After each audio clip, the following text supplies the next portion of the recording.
Bonjour à tous. 5 étudiants de l'Université de Lille, issus des masters de Finance et Fiscalité publique et Droit public général et contentieux public, à savoir Inès Daoudi, Eloa Deruel, Zachary Dalu, Lola Moisson et Khadija Msakoum, nous proposent une vidéo sur le pouvoir d'amendement des parlementaires en matière financière.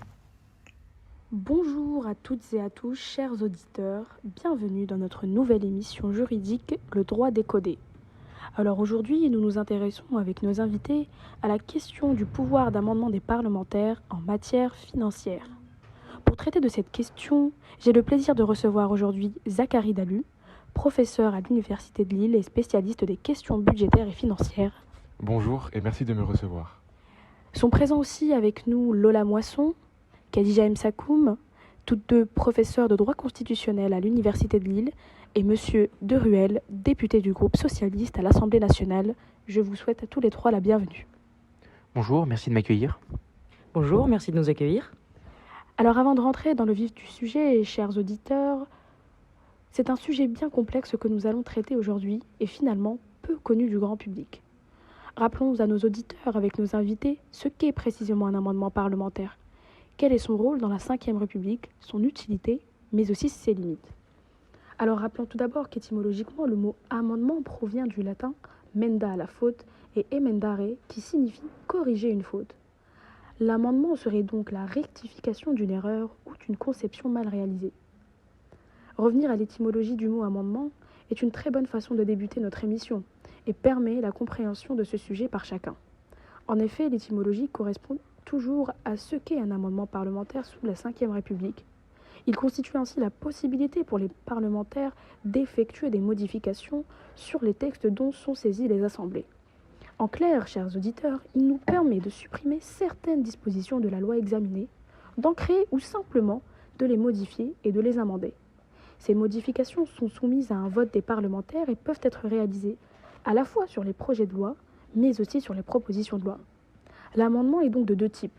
Il peut être adopté pendant l'examen d'un texte en commission, mais aussi en séance publique. Alors sous la Ve République, notre République actuelle, le droit d'amendement est l'expression principale du droit d'initiative des députés et des sénateurs. Il est donc le prolongement de l'initiative législative. L'amendement est donc un outil nécessaire pour les parlementaires. Mais Monsieur Dalu, n'est-il pas strictement encadré depuis l'introduction de ce que Boris Mirkin-Gedzigic a nommé le parlementarisme rationalisé? Alors, si, vous avez raison, ce droit n'est pas sans limite pour les parlementaires. Il est partagé avec le gouvernement et se trouve strictement encadré par des dispositions constitutionnelles. Un amendement peut être considéré comme irrecevable, et ce de trois façons. D'abord, il peut être irrecevable sur le plan financier, ce que nous étudierons en profondeur avec vous. L'irrecevabilité financière concerne également les amendements parlementaires qui, je cite, auraient pour conséquence soit une diminution des ressources publiques, soit la création ou l'aggravation d'une charge publique, comme le précise l'article 40 de la Constitution. Et les irrecevabilités matérielles, ensuite, concernent les amendements qui relèvent du domaine réglementaire, donc compétence du pouvoir exécutif, et non du domaine législatif qui, lui, est réservé au Parlement, conformément à l'article 41 de la Constitution. Enfin, l'irrecevabilité procédurale concerne, quant à elle, les amendements dépourvus de lien, même indirect, avec le texte principal. On les nomme cavaliers législatifs, par exemple, et ces derniers sont régulièrement censurés par le Conseil constitutionnel. Merci, monsieur le professeur. Nous sommes donc désormais au fait de la définition d'un amendement, ce qui nous permet d'entrer dans notre sujet directement. Avant toute chose, dans le contexte actuel, le droit d'amendement des parlementaires semble quelque peu malmené. Monsieur Deruel, ma question s'adresse à vous. N'aurions-nous pas dû consacrer cette émission à l'article 49 alinéa 3 ? En effet, si l'on observe les événements, il semble bien qu'une émission consacrée aux prérogatives gouvernementales eût été plus logique. L'actualité nous démontre que l'utilisation de l'article 49 alinéa 3 a repris une place importante dans notre démocratie, notamment pour l'adoption des lois de finances et de financement de la sécurité sociale. Néanmoins, l'actualité est aussi paradoxale.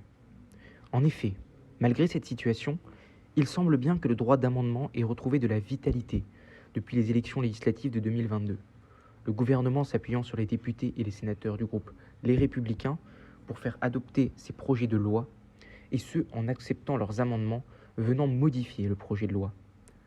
Le droit d'amendement est donc toujours un sujet essentiel, et c'est en cela que notre émission trouve son intérêt aujourd'hui. Merci beaucoup, monsieur le député, nous voilà rassurés. J'aimerais laisser à présent la parole à notre invité spécialiste et passionné des finances publiques.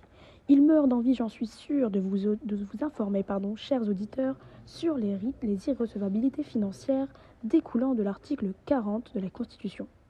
Monsieur Dalu, cet article est-il une limite au droit d'amendement des parlementaires, comme certains le disent ? En effet, vous avez raison. Mais avant toute chose, commençons par le début, par l'essentiel. Les auditeurs n'ayant pas sous leurs yeux l'article 40 de la Constitution, je précise que ce dernier dispose que les propositions et amendements formulés par les membres du Parlement ne sont pas recevables lorsque leur adoption aurait pour conséquence soit une diminution des ressources publiques, ou soit la création ou l'aggravation d'une charge publique. Cet article constitutionnel témoigne d'un phénomène, celui selon lequel la Constitution du 4 octobre 1958 limite l'initiative parlementaire en matière financière. Cette restriction du pouvoir d'amendement des parlementaires en matière financière trouve une esquisse sous la 4e République à l'article 17 donc de la Constitution de 1946. Ensuite, les articles 10 et 58 du décret-loi, alors décret-loi l'ancêtre des ordonnances de 1956, constituent une version anticipée du contenu de l'article 40 donc de la Constitution de la 5e République. Initialement, au début de la 5e République, cette limitation résultait d'une combinaison, donc une combinaison constitutionnelle avec l'article 40 et organique avec l'article 42 de l'ordonnance de 59, suivant la logique du parlementarisme rationalisé. Alors attention à la lecture de l'article 40 de la Constitution, il concerne toutes les initiatives parlementaires. Son champ d'application n'est pas limité aux lois de finances, mais à tout texte législatif, exception faite aux lois constitutionnelles. Toutefois, cette combinaison était trop sévère, de nature à enlever quasiment tout pouvoir d'amendement aux parlementaires. Ainsi, cette interprétation radicale a laissé place à une lecture, je dirais, un peu plus conciliante. Merci pour vos éclaircissements. Mais quelle peut être donc la véritable marge de manœuvre des parlementaires concernant leur pouvoir d'amendement en matière financière, monsieur Dalu ?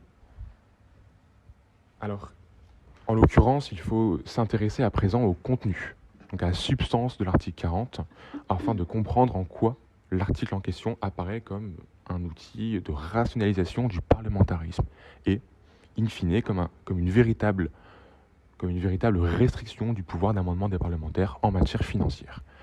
Je tiens à rappeler que les parlementaires ne peuvent proposer un amendement qui aurait pour conséquence de diminuer les ressources publiques.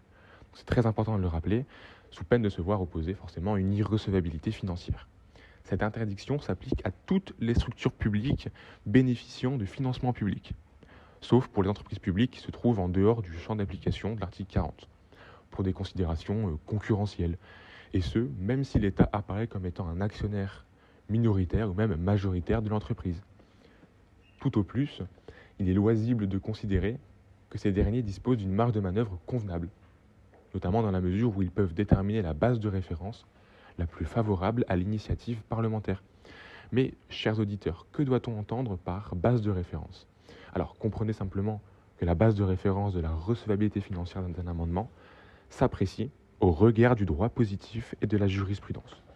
Pour plus de détails, et pour aller bien plus en profondeur, je vous renvoie à l'ouvrage de droit des finances publiques du professeur Baudu. Ensuite, les parlementaires ne peuvent pas non plus proposer des amendements ayant pour conséquence d'aggraver une charge publique. La définition d'une charge publique est assez large. C'est pour cela que le champ d'application de l'interdiction est lui-même étendu. Mais comment est constituée une charge publique ? Une charge publique est constituée dès lors qu'elle remplit plusieurs conditions. En effet, elle doit, par exemple, être directe ou certaine, et elle ne peut qu'éventuelle, à savoir, chers auditeurs, que sa réalisation dépend uniquement d'événements futurs aléatoires. Pour vous dire, les situations les plus fréquentes d'irrecevabilité financière sur la base de la création ou de l'aggravation d'une charge publique sont relatives aux subventions, dotations ou encore à l'extension des compétences entre les personnes morales de droit public. Toutefois, contrairement à la diminution des ressources publiques, la base de référence pour l'aggravation ou la création d'une charge publique est unique. C'est le droit en vigueur. Cela semble, à mon sens, assez contraignant pour les parlementaires, vous ne trouvez pas? N'y a-t-il pas une possibilité pour les parlementaires de contourner ce mécanisme? Oui, en effet, il existe des possibilités de compensation qui sont offertes forcément aux parlementaires. Alors, chers auditeurs, je ne rentrerai pas dans des détails techniques au risque de vous perdre, mais pour faire simple, les parlementaires ont la faculté, par voie d'amendement, de diminuer une ressource publique, à condition, bien évidemment, de compenser cette diminution en augmentant une autre ressource. Par ailleurs, le constituant a souhaité garantir la globalité des ressources publiques, de sorte que la compensation entre ces dernières soit admise.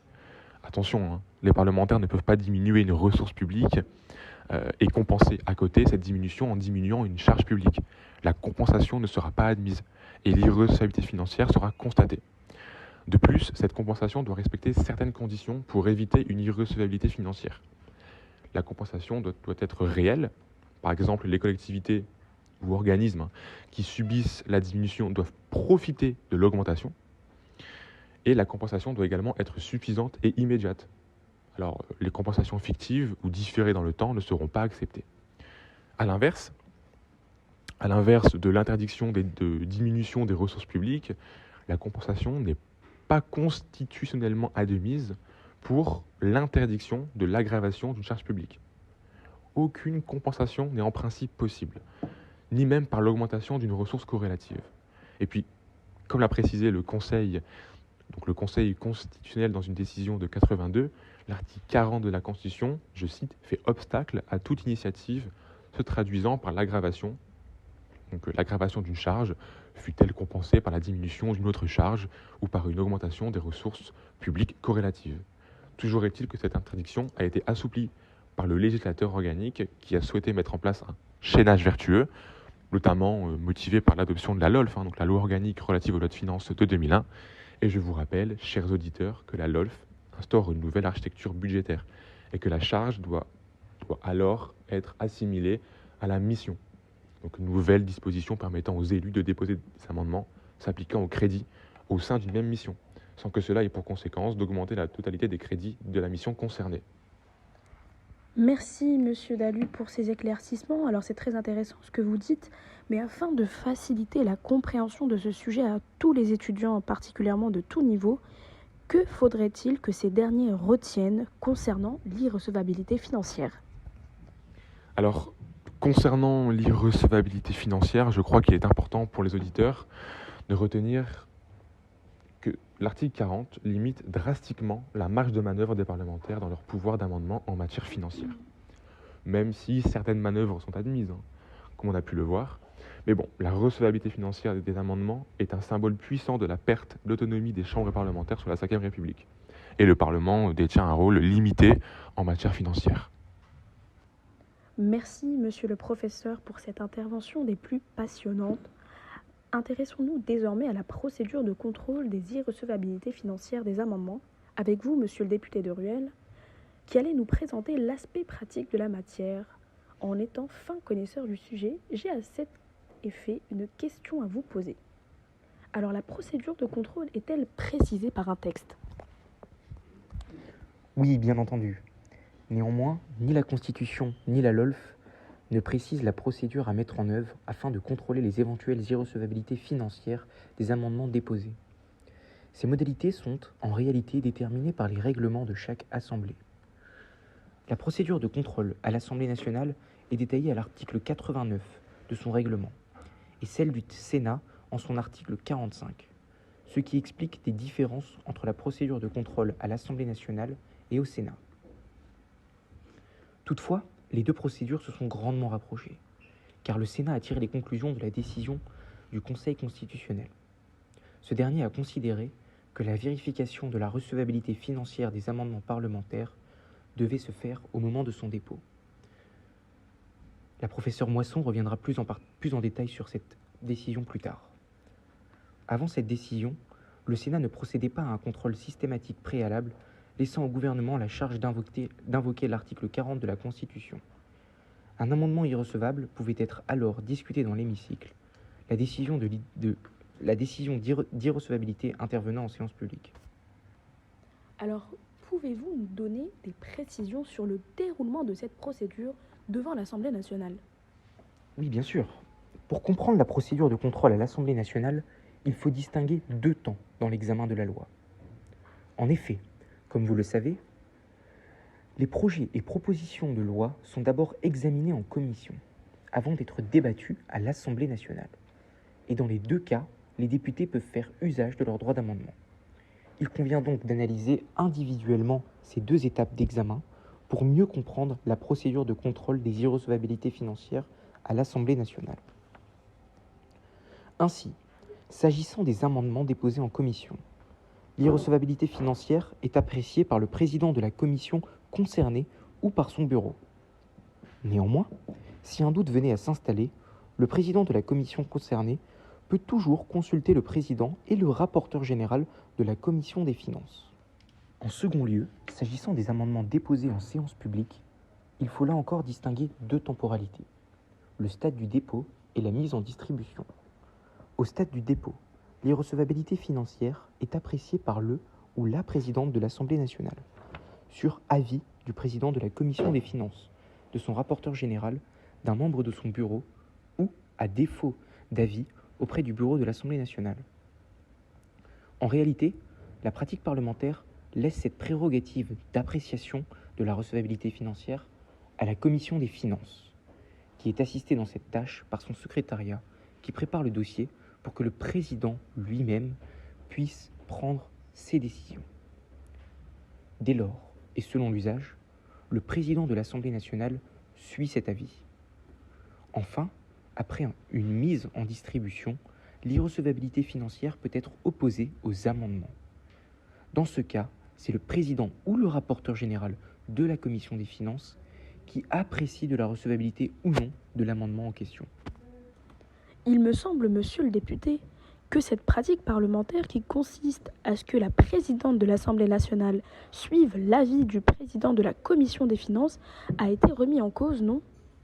En effet, un véritable coup a été porté à cette tradition parlementaire vieille de plus de 60 ans, et ce, le 11 juillet 2022.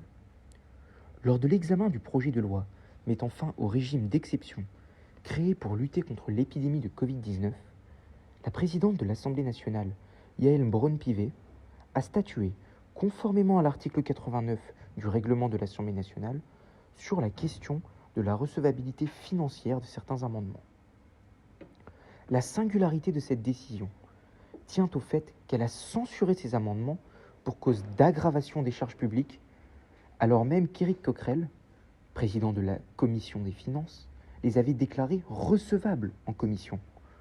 La présidente de l'Assemblée nationale a justifié sa décision en mettant en avant les incohérences du président de la commission des finances, qui avait d'abord déclaré irrecevables les amendements en commission, puis recevables en séance. Cette double position, inexplicable pour la présidente de l'Assemblée nationale, l'a ainsi contrainte à ne pas suivre l'avis de la commission des finances, en pointant, et ce de façon très intéressante, l'incertitude juridique qu'implique un tel volte-face, mais aussi le doute concernant l'impartialité du président de la commission des finances, pourtant indispensable à l'exercice de ses fonctions. Alors, au vu de l'ensemble de ces éléments et en raison du nombre conséquent d'amendements qui peuvent être déposés lors de l'examen d'un projet ou d'une proposition de loi, n'est-ce pas un travail trop conséquent pour la commission des finances, monsieur Deruel? Non, en réalité, tous les amendements parlementaires déposés sur le bureau de l'Assemblée nationale ne sont pas renvoyés à la commission des finances. Un tri est effectué par les services de l'Assemblée nationale, que je salue ici pour leur travail formidable, qui ne renvoie au président de la commission des finances que les amendements susceptibles d'avoir une incidence financière.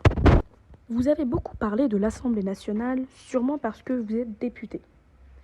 Mais que serait l'Assemblée nationale sans le Sénat, monsieur Deruel?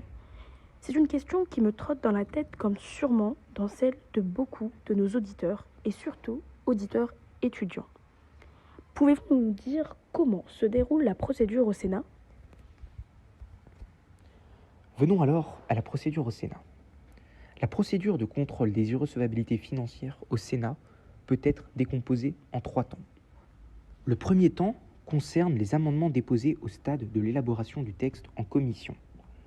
L'article 45 du règlement du Sénat donne pleine compétence à la commission saisie au fond pour statuer de la recevabilité financière des amendements. Toutefois, le président de la commission saisie au fond peut lui-même saisir le président de la commission des finances du Sénat en cas de doute, mais il n'est là pas lié par son avis. Dans un second temps, s'agissant des amendements déposés en vue de la séance plénière, seule la commission des finances est compétente pour juger de sa recevabilité ou non. En réalité, ce contrôle a priori est systématique et limite largement le risque d'adoption d'amendements irrecevables en séance plénière. Néanmoins, tout sénateur ou membre du gouvernement dispose de la possibilité de soulever en séance une exception d'irrecevabilité financière, qui sera alors analysée par la commission des finances. C'est là le troisième temps dont je vous parlais. Au sein de cette troisième temporalité, la commission des finances peut même demander à entendre les explications du gouvernement et de l'auteur de l'amendement en cas de doute sur sa recevabilité ou sur son irrecevabilité. Enfin, l'une des particularités de la procédure du Sénat, ce qui la distingue le plus de la procédure de l'Assemblée nationale, réside dans la plus grande souplesse de son contrôle des irrecevabilités financières par rapport à l'Assemblée. Effectivement, lorsqu'un doute subsiste sur la recevabilité financière de l'amendement, cette dernière est considérée comme acquise, conformément au principe selon lequel le doute profite à l'auteur de l'amendement. Mais à vous entendre, monsieur de Ruel, le Parlement semble omnipotent et n'a aucune imperfection. Le Conseil constitutionnel ne joue-t-il pas un rôle dans cette procédure? Qu'en pensez-vous, madame la professeure Moisson? Vous avez raison, la procédure ne se limite pas au seul Parlement. Preuve en est, le Conseil constitutionnel est intervenu et intervient encore comme dernier rempart dans le contrôle des irrecevabilités financières. Il est donc aussi un élément essentiel de la procédure et a eu une influence considérable dans son évolution, comme l'a indiqué le député de Ruel. Vous nous dites donc qu'il est un dernier rempart dans cette procédure? C'est en effet son rôle traditionnel.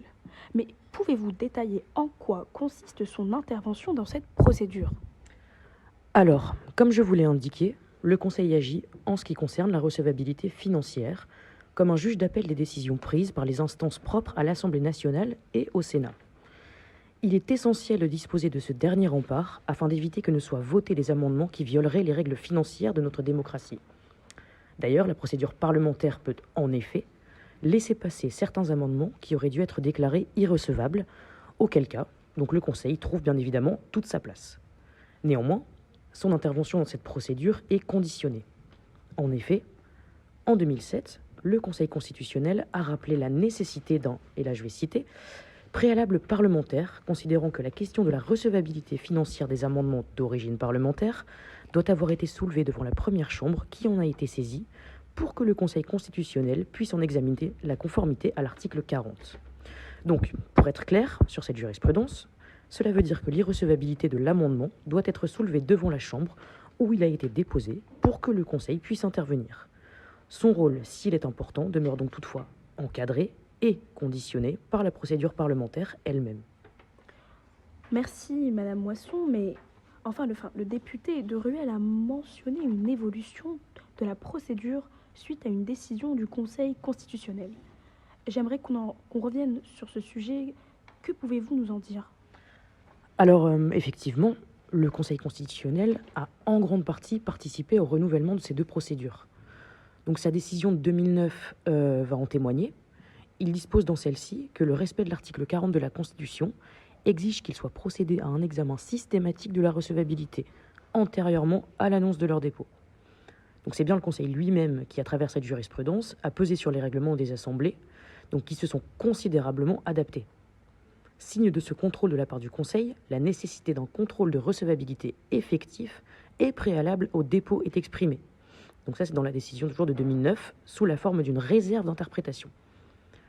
Dès lors, le Conseil constitutionnel émerge comme le gardien incontesté des principes fondamentaux en matière financière, en assurant un contrôle rigoureux et préalable. Donc il garantit la conformité des lois et amendements aux dispositions constitutionnelles, préservant ainsi l'intégrité des principes démocratiques, l'équilibre des pouvoirs et la transparence des débats parlementaires liés aux enjeux financiers. Cette fonction de sentinelle constitutionnelle renforce la stabilité de l'ordre juridique dans le domaine financier. Merci beaucoup, Madame Moisson, pour votre précieuse contribution. Alors, chers auditeurs, après avoir examiné en profondeur le rôle du Conseil constitutionnel dans le contrôle a priori des amendements, notamment en matière de recevabilité financière, observons ensemble désormais les perspectives d'évolution en la matière. Monsieur le professeur Dalu, selon vous, les parlementaires sont-ils assez engagés dans la possibilité d'une évolution en matière juridique qui concernerait le régime de l'article 40 de la Constitution ? Quelle question? Une très bonne question qui, je crois, va retenir l'attention de nos auditeurs. Alors, pour y répondre, je m'appuierai sur l'année 2023, année qui a permis de faire renaître une querelle entre l'exécutif et le Parlement. En effet, le gouvernement a récemment eu recours à l'article 40 afin de défendre et protéger la réforme des retraites, notamment lors de la niche parlementaire du groupe LIOT. Donc, le président du groupe LIOT, Bertrand Pancher, déplore ce mécanisme. Il a dit: si pour ne pas passer un texte de loi, on s'en prend à nos fondements démocratiques, c'est-à-dire un Parlement qui est en incapacité de légiférer, je peux vous dire qu'on allume le bâton de la dynamite. De plus, il est constaté chez d'autres élus, toujours motivés par des considérations démocratiques, une hostilité certaine à l'égard du présent dispositif juridique. Je suis pour l'abrogation de cet article. Il instaure une inégalité entre l'exécutif, dont les projets de loi ne sont pas astreints au respect de l'article 40, et le législatif, pour qui c'est le cas. La plupart des démocraties parlementaires vivent bien sans, précisa Éric Coquerel, président de la Commission des finances de l'Assemblée nationale. En effet, selon ce dernier, il faudrait revaloriser le droit de l'opposition parlementaire et supprimer l'article 40 de la Constitution. En ce sens, au sein de l'hémicycle, des voix s'élèvent assez régulièrement pour supprimer le couperet de la recevabilité financière qui contraint la marge de manœuvre des deux chambres. Selon les élus, l'article 40 laisse l'initiative budgétaire aux mains du gouvernement et rappelle que le législatif ne gouverne pas. Ainsi, une proposition de loi constitutionnelle visant à abroger l'article 40 a été présentée par les sénateurs communistes en juin dernier. Donc, ce mardi 31 octobre dernier, le Sénat a examiné la proposition présentée par un élu communiste, à savoir Éric Bocquet. Toutefois, par 243 suffrages exprimés contre les 100 autres, les sénateurs ont voté contre la proposition de loi constitutionnelle déposée par les sénateurs communistes visant à abroger l'article 40 de la Constitution. Donc, il est loisible de penser que les parlementaires sont engagés dans la possibilité d'une évolution juridique concernant le régime de l'article 40. Néanmoins, les tentatives demeurent, pour le moment, vaines. Merci, Monsieur Dalu, pour ces éclaircissements. Alors, ma question s'adresse à présent à Monsieur de Ruel, qui, en tant que député, s'intéresse énormément aux travaux qu'effectue la doctrine. Une petite question à ce sujet. Est-ce que la doctrine plaide unanimement pour un projet d'évolution de l'article 40 de la Constitution ou il en va autrement ? Vaste question. Je crains qu'elle ne puisse nous permettre de conclure notre émission sur un point consensuel. L'article 40 de la Constitution fait l'objet de nombreux débats passionnés, qu'ils soient parlementaires ou doctrinaux, en ce qu'il est un outil plus que symbolique du parlementarisme rationalisé. Il génère bien souvent des frustrations chez les députés et les sénateurs, mais aussi chez certains juristes plaidant pour la levée de ce verrou constitutionnel. Bien souvent, deux visions s'affrontent. La première prenant un chemin radical et visant la suppression claire et définitive de cet article. La seconde mettant en avant les vertus de ce dernier et proposant même de renforcer la procédure de contrôle de la recevabilité financière des parlementaires. Ainsi, parmi les partisans d'une suppression de l'article 40, on retrouve notamment Jean-François Kerléo, professeur de droit public à l'université Aix-Marseille. Il porte un regard terriblement critique sur l'article en lui-même, mais aussi concernant la procédure de contrôle qui lui est associée. Dans son article « Plaidoyer en faveur d'une réforme de l'article 40 de la Constitution », publié à la Revue française de droit constitutionnel, il considère l'encadrement du droit d'amendement des parlementaires en matière financière comme un instrument abusif du parlementarisme rationalisé, produit des dérives du parlementarisme des précédentes républiques. Il met en avant les différentes lacunes des procédures de contrôle de la recevabilité financière des amendements au Parlement et pointe d'abord un manque de transparence de ces dernières, en ce qu'elles maintiennent dans l'opacité les amendements qui sont déposés et écartés avant la séance publique. En outre, les différences de procédure entre les deux chambres sont, selon lui, problématiques, car des amendements déclarés irrecevables au regard de l'article 40 de la Constitution à l'Assemblée nationale sont parfois repris et adoptés au Sénat, qui dispose d'une procédure plus souple. Dès lors, à travers une telle modification de la Constitution, il s'agirait pour le professeur Kerléo de renouer avec les expériences parlementaires des régimes d'assemblée des 3e et 4e Républiques, que la culture constitutionnelle française a converti en contre-exemple, alors même que les grandes lois républicaines, sous l'égide desquelles nous vivons encore aujourd'hui, ont été adoptées à cette période. En second lieu, une partie de la doctrine plaide au contraire pour un renforcement des règles de procédure de contrôle des recevabilités financières, dans un contexte de raréfaction des deniers publics.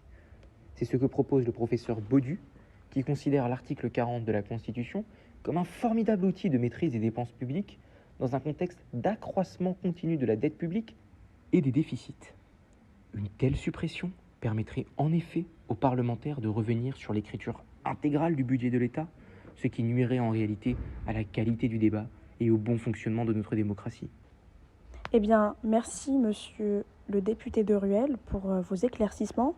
Alors pour finir, peut-être sur une note plus consensuelle, comme nous avons l'habitude de le faire dans cette émission, Madame la professeure Moisson, y a-t-il un juste équilibre entre ces deux propositions, afin de pouvoir faire évoluer le pouvoir d'amendement des parlementaires en matière financière? La proposition du comité de réflexion et de proposition sur la modernisation et le rééquilibrage des institutions de la Ve République, donc plus communément appelé le comité Balladur, semblait justement trouver un équilibre entre ces deux visions, donc en proposant d'assouplir le régime de l'irrecevabilité financière, de telle sorte que les amendements et les propositions des parlementaires ne soient irrecevables que lorsqu'ils entraînent une aggravation des charges publiques, et non d'une seule charge publique. La modification de l'article 40 de la Constitution aurait alors remplacé un singulier par un pluriel à cet endroit, permettant aux parlementaires de compenser l'aggravation d'une charge par la diminution d'une autre. Néanmoins, cette proposition ne fut pas retenue dans la révision constitutionnelle de 2008, le président de la République Nicolas Sarkozy n'ayant pas souhaité s'engager dans cette voie incertaine et risquée. L'article 40 de la Constitution demeure, sans nul doute, un outil trop précieux du parlementarisme rationalisé pour qu'un gouvernement ne songe à le remettre en cause un jour, comme l'ont confirmé la révision constitutionnelle de 2008, ainsi que le projet de loi constitutionnelle de 2018. Pour conclure, il est évident qu'aucun gouvernement attaché à l'esprit de la Constitution de la Ve République ne remettra en cause cet article. De surcroît, dans la situation actuelle d'un gouvernement disposant d'une majorité partielle à l'Assemblée, cette perspective semble d'autant plus éloignée. Le plus probable serait que cet article disparaisse en même temps que la Ve République. Eh bien, merci à toutes et à tous pour cette émission passionnante. Merci de votre présence et pour l'ensemble des interventions si enrichissantes. Eh bien, je vous souhaite, très chers auditeurs, une agréable journée et une bonne poursuite de la semaine et espère vous retrouver très prochainement pour notre nouvelle édition qui sera consacrée cette fois-ci à l'article 49, alinéa 3 de la Constitution.